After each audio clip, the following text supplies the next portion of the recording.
We're big fans of comedy here at Up at Noon. One of our favorites of all time, obviously, Dave Chappelle. I think Dave Chappelle, brilliant guy, very smart for disappearing for a little while when things got a little too crazy, left on top, created the current market in which I think that most comedy on television lives, especially on Comedy Central.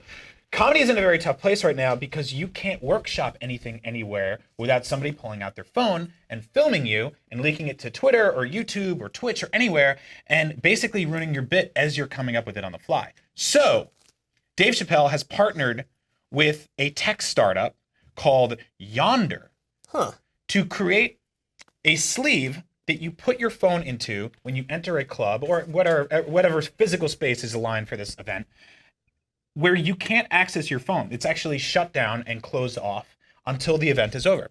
Now let's take a look at this thing. I got the website up here. I was like kind of torn, like how does this thing work? I'm guessing, like, basically, here's a picture of what the venue looks like. I thought this was the actual case, and like, we've got these nano machines that'll ruin your phone and fry all your data, which is here.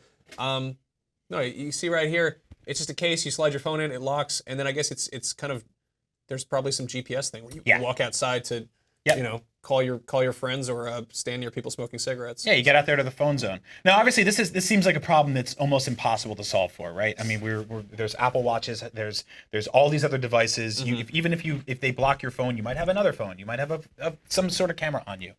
Google Glass. There's so many different ways to do this. But I think it's interesting to get to that we've reached a point of saturation on our phones that we are creating places that are void from them. It's very fascinating to watch us become so dependent and reliant on something and then also figure out ways to kind of move away from that.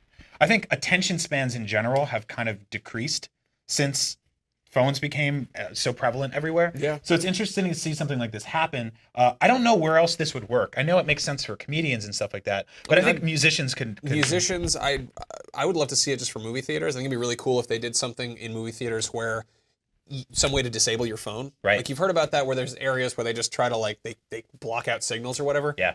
I don't think anybody would like really... an EMP? I don't know who uses their phone during a movie. Like, I don't, like...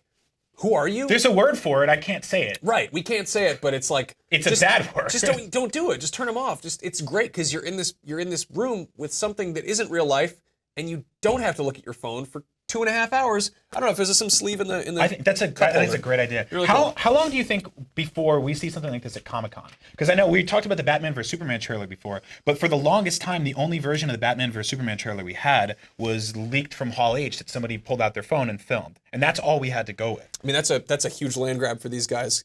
But the way you got to motivate people to do it is be like, hey, take one of these and you get a free poster you can't get any other way. You that's have really to turn smart. your phone off. That's really smart. I like that a lot.